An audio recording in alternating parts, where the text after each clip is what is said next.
पिता, एक भावुक कर देने वाली कहानी। बेटा बाप को एक अनाथ आश्रम छोड़ने आया था। साथ में बाप के सारे कपड़े और कुछ जरूरी सामान का बैग भी लाया था। बेटे ने अनाथ आश्रम के मैनेजर से सारी जरूरी बातें कर ली और बाप को वहीं पर छोड़कर जाने लगा। बेटा अभी अनाथ आश्रम के बाहर ही निकला था कि उसका फोन बजा।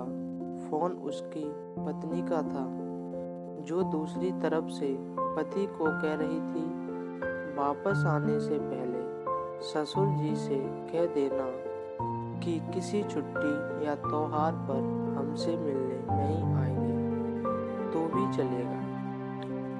आप वहीं पर खुश रहिए और हमें भी यहाँ खुश रहने दीजिए। फोन रखकर बेटा वापस अनाथ आश्रम में जाता है।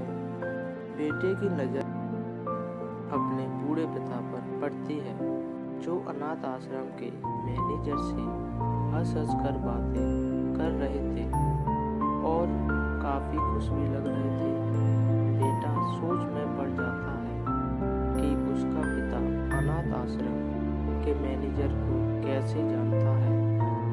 थोड़ी देर इंतजार करने के बाद जब उसका पिता मैनेजर से दूर जाता है, तब बेटा मैनेजर के पास पहुंच जाता है और उससे पूछता है कि आप मेरे पिताजी को कैसे और कब से जानते हैं।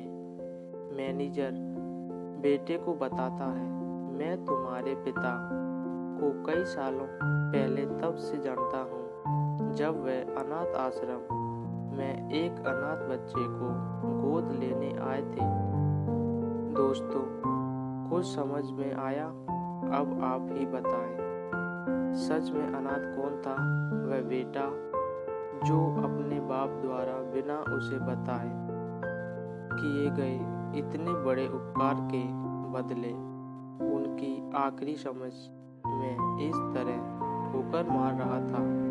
यह वह पिता जिसने एक अनाथ बच्चे को निस्वार्थ भाव से इतना प्यार दिया जितना खुद के बच्चे को दिया जाता है।